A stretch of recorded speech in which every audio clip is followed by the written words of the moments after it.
my dear students, a very warm welcome to the channel KGS Engineers. Guys, आज मैं engineer Deepa आप लोगों के साथ जुड़ी हूँ एक और नई अपडेट के साथ।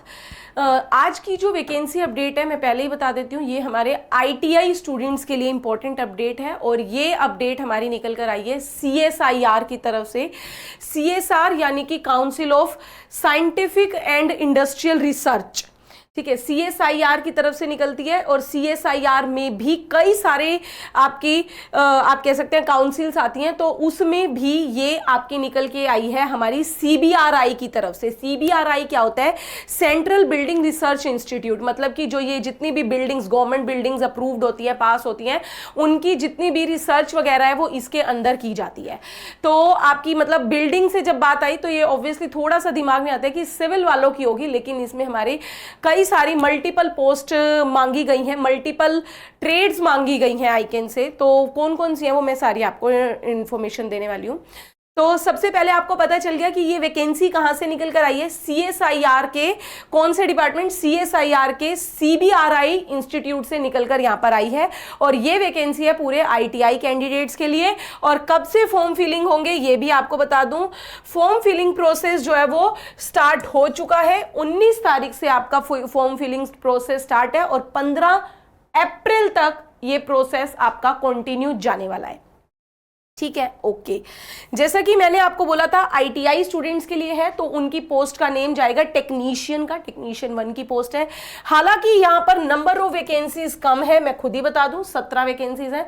नंबर ऑफ वैकेंसीज के लिए काफी बार बच्चे बोलते हैं, मैं हमेशा कहती हूँ कि आपको एक जॉब फिक्स करनी है। इसका फायदा ये है कि एक परमानेंट जॉब है, कोई आपकी एडहॉक बेसिस की जॉब नहीं है कि हाँ 2 साल 3 साल 1 साल की, नहीं, परमानेंट जॉब है, फुल टाइम जॉब है, ठीक है। सेकेंड लेवल का पे स्केल है 19,900 का आपका तो बेसिक पे रहेगा। उसके बाद आपके यूजुअल अलाउंसेस भी हैं। अपर एज 28 साल की है, ठीक है। अच्छा, अब बात आई कौन कौन सी ट्रेड अलाउड है। तो पहले बता दूं कि यहां पर आपकी मैंने बोला कि 17 पोस्ट है, 17 में अलग अलग ट्रेड के कैंडिडेट्स अलाउड हैं। तो 4 पोस्ट पहले निकल के आती है सिविल वालों की, ड्राफ्टमैन जिन्होंने सिविल में किया हुआ हो। ड्राफ्टमैन की पोस्ट है सिविल या आर्किटेक्ट, उसके लिए आपका भाई 10th और साथ ही साथ आपकी क्या होनी चाहिए? ITI उसने बोला यहां पर होनी चाहिए। 3 साल का यहां पर उसने ये भी बोला है आपके पास 10th स्टैंडर्ड या इक्विवेलेंट साइंस सब्जेक्ट के साथ वो हो, या और 3 साल का वर्क एक्सपीरियंस होना चाहिए ड्राफ्टमैनशिप में। 3 साल का ड्राफ्टमैनशिप में वर्क एक्सपीरियंस होना चाहिए, ये आपको ध्यान देना है। या फिर उसमें ये भी है कि 2 साल की full time experience as an apprenticeship trainee अगर आपने की हुई है। मैं इसीलिए कई ना 1-2 बीच में कुछ टाइम पहले अप्रेंटिसशिप की भी वैकेंसीज निकल कर आई थी, तो मैंने आपको बोला भी था कि ये करिएगा, फायदा मिलता है। तो यहां पर अगर 2 साल की अप्रेंटिसशिप आपने कर रखी है तो वो भी आपकी एज अ एक्सपीरियंस काउंट होगी, तो you can go with that also, ठीक है। या फिर भी अब बात आती है कि क्या मैम बिना एक्सपीरियंस वाले अलाउड नहीं है? बिल्कुल है। अब यहां पर अगर आपने 10th की है साइंस से, ठीक है, ऑब्वियसली होता ही है साइंस, वहां पर 55% के साथ होनी चाहिए। और अगर आपके पास यहां पर क्या है भाई, ITI सर्टिफिकेट है, मींस आपने ITI कंप्लीट की हुई है, आपने ड्राफ्टमैनशिप में, तो आप अलाउड है। ऐसा नहीं है कि सिर्फ एक्सपीरियंस वाले ही कर पाएंगे। आपने सिर्फ 10th के बाद 3 साल का एक्सपीरियंस है तो, या फिर उसने क्या कहा है 10th के साथ आपके पास 2 साल की अप्रेंटिसशिप है तो भी अलाउड है, या 10th प्लस ITI है तो भी आप अलाउड है। ITI है तो एक्सपीरियंस की जरूरत नहीं है, ये याद रखिएगा, ठीक। अच्छा, फिर इसके बाद सेम आपकी है, ये जो मैंने डिस्क्रिप्शन एक्सप्लेन किया एलिजिबिलिटी, सेम इंस्ट्रूमेंटेशन वालों के लिए एक पोस्ट है, उनके लिए भी एलिजिबिलिटी यही है भाई, 2 साल 3 साल या फिर 10th प्लस ITI। फिर इलेक्ट्रीशियन की अगर बात करूं तो 2 पोस्ट है इलेक्ट्रीशियन की, एक SC की एक EWS की, उनके लिए भी सेम रिक्वायरमेंट है। फिर आती है मैकेनिक की, आपका जिसमें मशीन टूल और मेंटेनेंस रेफ्रिजरेटर, 2 ही पोस्ट हैं, दोनों जनरल की हैं, याद रखिएगा, ठीक है। अच्छा, फिर इसके बाद यहां पर मेसोन की, जिसमें एक पोस्ट है EWS की है। फिल्टर वालों की एक पोस्ट है, वो भी जनरल की है। वेल्डर वालों की भी एक पोस्ट है जनरल में भी ESM वालों के लिए रिजर्व्ड है, याद रखिएगा। फिर इसके बाद प्लम्बर की एक पोस्ट जनरल की। फिर मैं आपकी मेडिकल लैब टेक्नीशियन एक पोस्ट जनरल। कंप्यूटर IT के लिए 2 पोस्ट हैं, जिसमें से एक ESM की है, ठीक है, और एक PWD की जाएगी। PWD में बोल दिया, चलिए कोई बात नहीं, फिजिकल हैंडीकैप के लिए। फिर इसके बाद डिजिटल फोटोग्राफी एक पोस्ट जनरल की है। ये तो हो गया। अब आपको ये पता चल गया कि मैम ये आपको कब से कब तक फॉर्म भरना है, कितनी वैकेंसीज है, कौन कौन सी ट्रेड अलाउड है, एक्सपीरियंस और विदाउट एक्सपीरियंस दोनों अलाउड है, लेकिन किस किस कंडीशन में वो भी आपको पता चल गया। अब बात आई कि मैम फॉर्म फिल कर दिया, सब कुछ कर दिया, तो सिलेक्शन प्रोसेस क्या रहेगा। पहले बता दूं फॉर्म कितने का है, 500 रुपए का फॉर्म है। SC ST और फीमेल्स के लिए कोई फीस नहीं है, ठीक है। SC ST वुमेन्स के लिए कोई फीस नहीं है। अब सिलेक्शन प्रोसेस की बात करूं तो ये पेपर जो है आपका 3, जी हाँ, एक ही दिन में 3 पेपर आपके लिए जाएंगे, पेपर 1, पेपर 2, पेपर 3, ठीक है, एक ही शिफ्ट में है, डोंट वरी। पेपर 1 जो है वो आपका सिर्फ स्क्रीनिंग है, मतलब आप पेपर 1 आपको क्वालिफाइंग नेचर का है, पेपर 1 क्वालिफाई करोगे तभी सेकंड और थर्ड आप उसमें पहुंच पाओगे, ठीक है। सेकंड थर्ड की कॉपी आपकी चेक होगी, फाइन।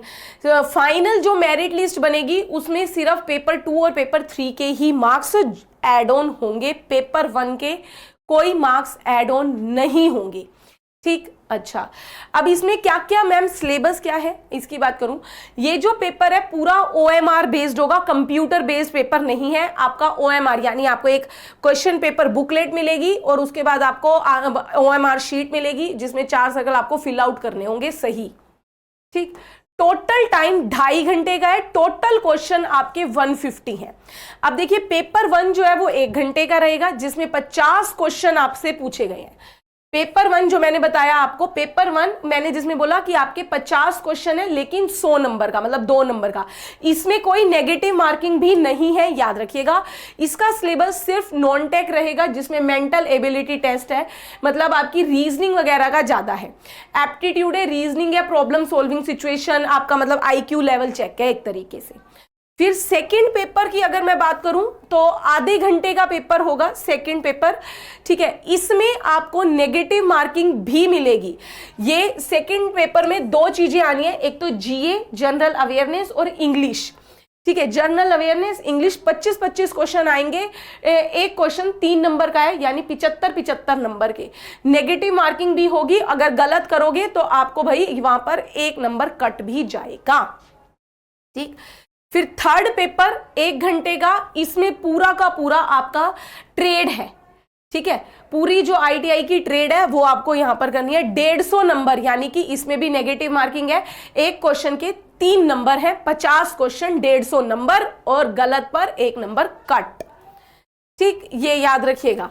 फिर इसके बाद ये मैंने आपकी जितनी भी इंपॉर्टेंट पॉइंट्स है आपको मैंने बता दिए। यहां पर को जो एज रिलैक्सेशन, हालांकि नॉर्मल जनरल वालों के लिए तो 28 की एज अपर एज लिमिट है, बट अगर मैं बात करूं भाई हमारे जो जितनी भी SC ST वाले कैंडिडेट्स हैं उनकी जो नॉर्मल हमारे सेंट्रल की एज रिलैक्सेशन रहती है वो एज इट इज है भाई, ठीक है। इसमें कुछ भी नहीं है, मेन मैंने आपको बता दिया। जो नॉर्मल, ये देखिए दिखा दूं, आपकी जो नॉर्मल एज रिलैक्सेशन रहती है कि SC ST की 5 साल, इस तरीके की SC ST की 5 साल, OBC 3 साल, PWD 10 साल, तो वो डिपेंड करता है। तो ये वाकई सारी आपकी एज रिलैक्सेशन उसी तरीके से है। और इसकी ना एक फीचर पता है और भी है, इसमें कई सारे आप जानते हैं, कई सारी जो गवर्नमेंट जॉब लग रही है उनमें ना पेंशन स्कीम नहीं है, बट इन्होंने ना यहाँ पर क्लियर मेंशन किया है। यहाँ पर मैं आपको दिखा भी दूं, 2004 में जो पेंशन रूल लगा था ना, ये वैकेंसी की मैं क्यों अपडेट दे रही हूँ, उसने बोला हुआ है 2004 में जो आपका पेंशन रूल लगा था, CSIR के जो CSIR के CBRI के अकॉर्डिंग जो रूल्स आपके जो ये रूल्स फॉलो करते हैं उसके अकॉर्डिंग वहां पर हो सकता है कि आपकी 2004 वाली पेंशन भी यहां पर दी जाएगी। देखिए इसने ये हाईलाइट किया है खुद से कि जितने भी अलाउंसेस वगैरह हैं वो तो देंगे, बेसिक पे 19,900 यानी 20,000 के आसपास है, बाकी अलाउंसेस भी हैं, बट साथ ही साथ उसने ये भी बोला है कि आपकी against the post benefit such as new pension scheme 2004, तो ये मतलब present security plus future security भी यहां पर मिलती है, ठीक है, जो कि कई जॉब में नहीं मिलती, यहां पर मिल रही है। इसीलिए चाहे नंबर ऑफ वैकेंसीज कम है, बट मैंने इसीलिए आपको इंफॉर्मेशन दी कि अगर आप एलिजिबल हो तो भर लीजिएगा इस फॉर्म। ऐसी ही हर एक अपडेट के लिए जुड़े रहेंगे मेरे साथ इसी केजीएस इंजीनियर्स जेईई चैनल पर, और जुड़ना मत भूला करो डेली 3 बजे इसी चैनल पर इलेक्ट्रिकल की क्लास में मेरे साथ। इलेक्ट्रिकल के ऑलमोस्ट सारे जितने भी आपके स्टेट जेईई के एग्जाम्स हैं या फिर आपके आईटीआई के एग्जाम्स हैं उनको कवर अप करने की कोशिश करती हूँ मैं 3 बजे यूट्यूब की क्लास में, तो वहाँ पर मेरे साथ जुड़ना मत भूलिए। जुड़े रहिए इसी चैनल के साथ। Thank you very much.